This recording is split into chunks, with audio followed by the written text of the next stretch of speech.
আসসালামু আলাইকুম। কেমন আছেন মোর কলিজা আপু ভাইয়ারা? আলহামদুলিল্লাহ মইও ভালো আছি। মোর ভিডিওটা দিয়ে যেখান দেখা শুরু করছেন একটা লাইক দিয়ে দেখা শুরু করে দেন। তা মোর ফ্রিজটা কিন্তু ভালো হইছে, মানে এই যে আনছেলে মিস্ত্রি আনছেলে হে ঠিক করে দিয়ে গেছে, গ্যাস ভরে দিয়ে গেছে। আলহামদুলিল্লাহ আম্মেগুলাকে সুখের মানে ভালো খবরটা আর কি শেয়ার করলাম। কারণ আম্মেগুলাকে তো শেয়ার করছি যে আগের দিন যে মোর ফ্রিজটা একবারে একদিন এক রাত বন্ধ আসলে। তা এই ডিপ খুলি নাই, তা একবার খালি খুললে একটা ইলিশ মাছ বাড়ি করে রান্না করছি, আর খুলি নাই। তা কিছুই হয় নাই মাশাল্লাহ, খালি নর্মালেরগুলো একটু সমস্যা বাজছে। ওগুলো আপনাগুলোকে শেয়ার কর, মানে কিছু ধনিয়া পাতা আছে, পুদিনা পাতা, ওগুলো আর কি নষ্ট হয়ে গেছে। তা যাই হোক, অল্প কিছুর মধ্যে দিয়ে গেছে, ফ্রিজটা যে ঠিকঠাক হয়েছে এটাই অনেক। আর এই রান্নাঘরে আইছি, আইয়ে কিন্তু এই যে থালাবাড়ি সকালে উঠে যে ধুইছে এগুলো রয়েছে। বুট ভিজাইছিলাম, তারপরে খেসারি ডাল ভিজাইছি, তারপর হচ্ছে যে ইয়ার কি রান্না করবো, মুরগির মাংস নামাই রাখছি, ওইগুলো আর কি ভিজাই রাখছি সব। তা আগে করলো রান্ধুনে তা সুন্দর করে গুছাইয়ে থুইয়ে আইছি। তা ওদিক দিয়ে সব ধুয়ে ফেলাই গুছাই থুইলাম। এখন হচ্ছে যাইয়ে ঘরটা আর কি মোর বেডরুমটা আর কি ঝাড়ু দিতে আসি, সুন্দর করে রুমগুলা ঝাড়ু দিয়ে লইতে আসি। আর ঘরের কাম গুছাই না থাকলে কিন্তু ভালো লাগে, পরে রাঁধতে পারতেও শান্তি লাগে। আর সংসারে যে কোনো কাজ করতে গেলে কিন্তু মনটাও একটু শান্তি থাকা দরকার আছে। মন মানুষকে তো যদি ভালো না থাকে তাহলে কিন্তু সংসারের কাজ করা যায় না। এর আগে যে 2 দিন কাজ কাম যাই করছি, মনের মধ্যে কিন্তু শান্তি আসলে না, যে ফ্রিজটা একটা নষ্ট হয়ে রয়েছে, এই রোজার সময় কই রাখমু কই থুমু। তা এই জন্য কিন্তু এখন আবার ভালো লাগতে আছে।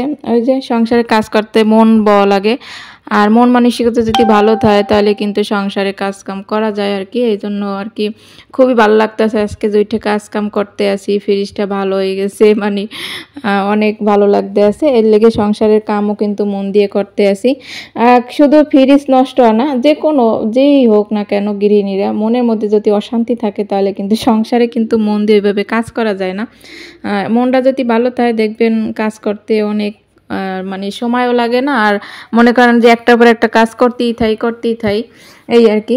তো ওই যে নর্মালি ফ্রিজে আর কি কাঁচামরিচগুলো আসলে কিছু কাঁচামরিচ একবার পাইকে গেছে, ওইগুলো আর কি বাঁচতে আসি। আর পাকাগুলো না আর কি, ওই যে কালা কালা তারপরে রুনির মতো পড়ছে, সাদা সাদা আর কি সাতকুড়ার মতো পড়ছে, ওগুলো আলাদা করে ফালাই দেবো। কারণ ওগুলো এর মধ্যে থাকলে দেখা গেছে এগুলো যেগুলো ভালো আছে ওই ভালোগুলো আর কি খারাপের লাগে মিশে আর কি নষ্ট হয়ে যাবে। এই জন্য ওইগুলো আলাদা করে দিলাম, আলাদা করে এগুলো ফালাই দেবো। আর ভালোগুলো আর কি বক্সে রাখলাম, আবার নর্মালে রেখে খাইতে পারবো অনেক দিন। আর এদিক দিয়ে তো আগের দিন দেখছেন রায়নের আব্বু পাতাকপি আর বেগুন নিয়ে এসেছিল, ওইগুলো কিন্তু ধরা হয়েছিল না, শুধু বেগুনই বানাইছি একটা বেগুন দিয়া। আর আজকে ভাবছি পাতাকপি আর কি ভাজবো না, পাতাকপি দিয়ে আর কি এই বা পেঁয়াজের সাথে মিশাই আর কি পাতাকপির পাকোড়ার মতো বানাবো। তা যেহেতু আনছে, আর পাতাকপিটা বেশ বড় সড়ো মগো অক্ষে বড়ই হয়েছে, কারণ এই পাতাকপি দেখা গেছে কয়েকদিনই খাইতে পারবো। আর রোজার সময় কিন্তু তরকারি বেশি একটা খাইতে ভালো লাগে না। তা ভিডিওর শুরুতে তো কইছি লাইক দিয়ে দেখা শুরু করে দেন। আর নতুন কোনো আপু ভাইয়ারা যদি দেখতে থাকেন ভিডিওর কোনো অংশ যদি একটু ভালো লাগে তাহলে কিন্তু একটু সাবস্ক্রাইব করে পাশে থাকবেন। আর আমিও সুন্দর সুন্দর কমেন্ট পাইতে কিন্তু মোর ভালো লাগে। আর নতুন আপুরা কিন্তু ভিডিওতে কমেন্ট করলে কিন্তু আমিও খুঁজে পাওয়া যায় না। আপনারা তো অবশ্যই জানেন কমিউনিটিতে কমেন্ট করবেন, আর 24 ঘন্টা না গেলে কিন্তু আসা যায় না। এই জন্য আপনারা কমিউনিটিতে কমেন্ট করবেন, ওইখান থেকে আপনাকে বাসায় মুই সেট করে একটা লাইভ করতে পারবো। তেন একটু জিরা বাটতে লইলাম একটু, আর হয়েছে এখন হয়েছে যে খেসারি ডাল আর মুসুরি ডাল ভিজাই রাখছিলাম ওই ইতে পাতাকপি দিয়ে আর কি পাকোড়া বানামো হের লেগে আর কি। আর মুই কিন্তু এইভাবেই আমি এগুলো কথা কই, মুই যে সময় সবসময় আর চেষ্টা করি যে বরিশাল মোর আঞ্চলিক ভাষাটা সুন্দর করে কইতে, কিন্তু পারতেছি না, কে জানি কথা কইতেই কষ্ট হয়। যাই হোক আমি এগুলাকে মুই সবসময় ন্যাচারালভাবেই কথা করার চেষ্টা করি, শুদ্ধ টুদ্ধ সব কই না। আর এই পাটাটা না বেসিংয়ের এই যে পাশে উড়াইয়া মোর বাড়তে মোর সুবিধা হয়, এই জন্য আমি এগুলোকে একটু শেয়ার করলাম। কারণ এই যে চুলার আশেপাশে কিন্তু স্পেসটা খুবই কম। যাই হোক, তো নিজের রান্নাঘর, ছোট্ট রান্নাঘর, নিজে শান্তিতে রান্না করতে আছে এইটাই। এই পাটাহীন উঠে রান্না করলে একবার লড়াচড়া করে না, আর মোর বাড়তে অনেক সুবিধা হয়। আর এই জায়গাটা অনেক মজবুত আছে, কোনো নাই। আর এখন ওই যে পাতাকপিটা সেদ্ধ করছি, সেদ্ধ করে আর কি সেঁকে নিলাম। আর ওই পাশে চুলা হয়েছে যাইয়া ছোলা বুট আর আলু সেদ্ধ দিয়ে যাবো। আর মনে করেন যে এখন হয়েছে যাইয়া ইফতারিতে গুছামো না, আগে হয়েছে রান্না বান্না করবো, পরে হয়েছে ইফতারি বানামো। তরকারি রান্না করে এরপর কিন্তু মুই হয়েছে যে নামাজ পড়ি, আসরের নামাজ পড়িরা এরপর হয়েছে ইফতারিটা মানে ভাজা ভোজা করি আর কি। আর ওই যে বুট বয়েছি আলু বয়েছি ওর ভিতরে কিন্তু একটু হলুদের গুঁড়া আর একটু লবণ দিয়ে থুইয়েছি। আর এই যে সব কাম একটু রান্নাঘরে গুছাই থুইয়াইয়ে মাঝে মধ্যে কিন্তু মোর এই শান্তির জায়গাটায় মই একটু বই এই জানালার পাশে বইলে কিন্তু মোর এত ভালো লাগে।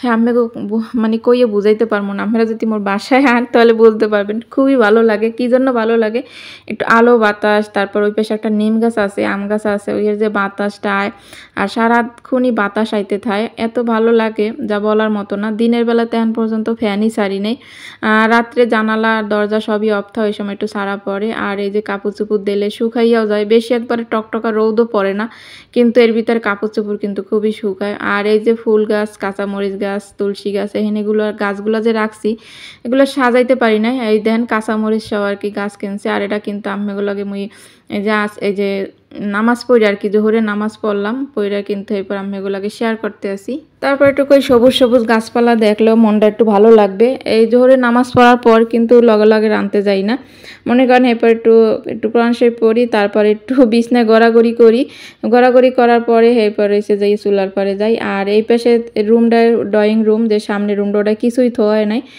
মাল জিনিস নেই থুমুকি গরিব মানুষ এই জন্য। আর এই পাশের রুমে ছেলে মেয়ের একটু দেখতে আইলাম, এতক্ষণ ওকে কাছে ছিলাম না, এই জন্য একটু আইয়ে দেখলাম যে ওরা কী করে। তো আখিনুরের পরীক্ষা চলে, ও পড়ালেখা করতে আছে, আর রাইয়ান তো একটু দুষ্টেমি করতে আছে।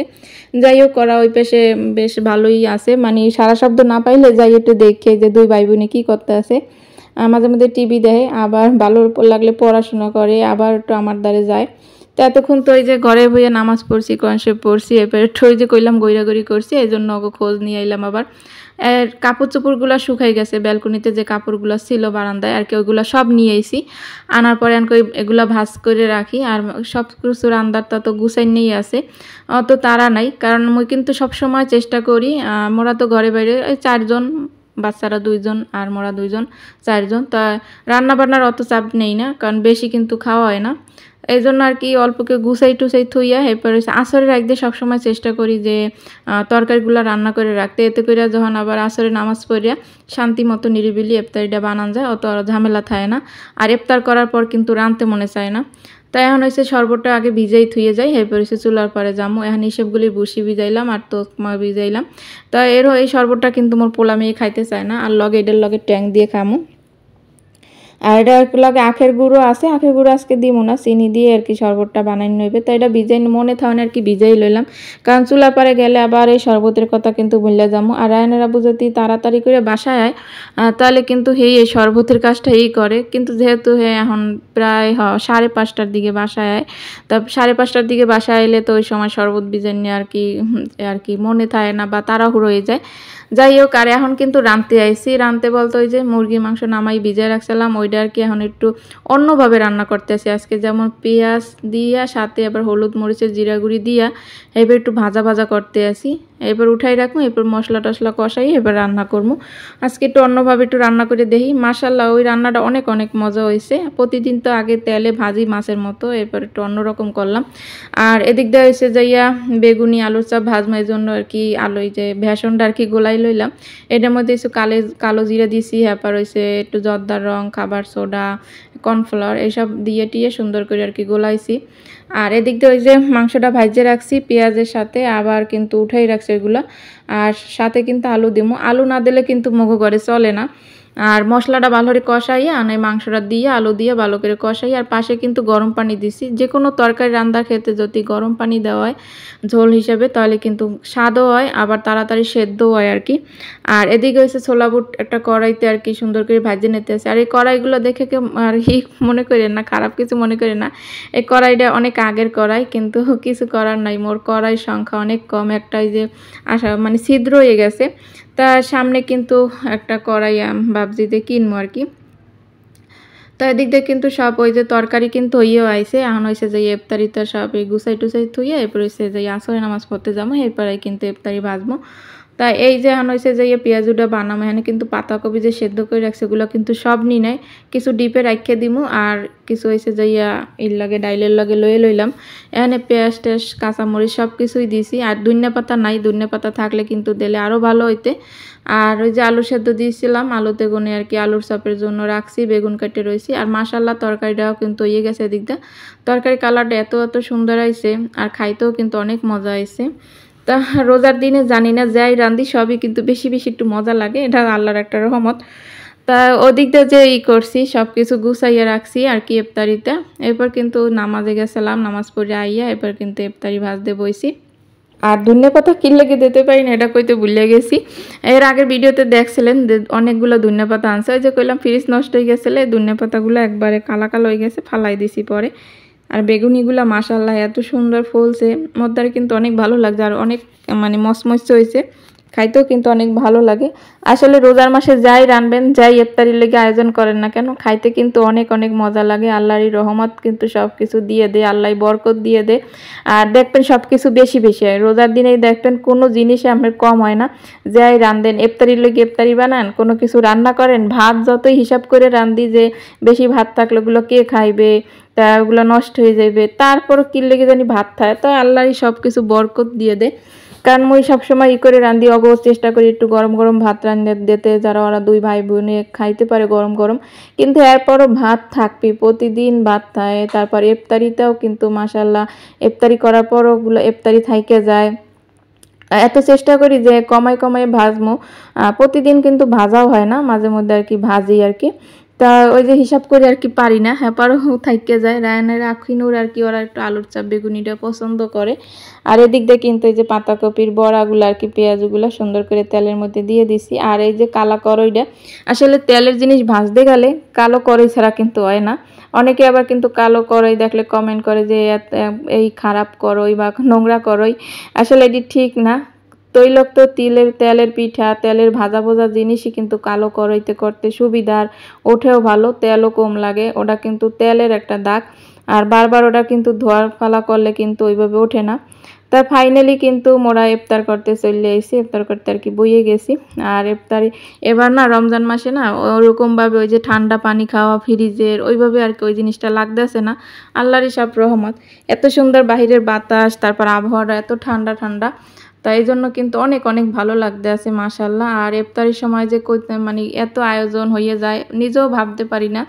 তাই আল্লাহ তাআলা ভাগ্যে যা লেখছে এই কিন্তু শুকর করে খাইতে হইবে, আল্লাহর কাছে লাখো শুকরিয়া।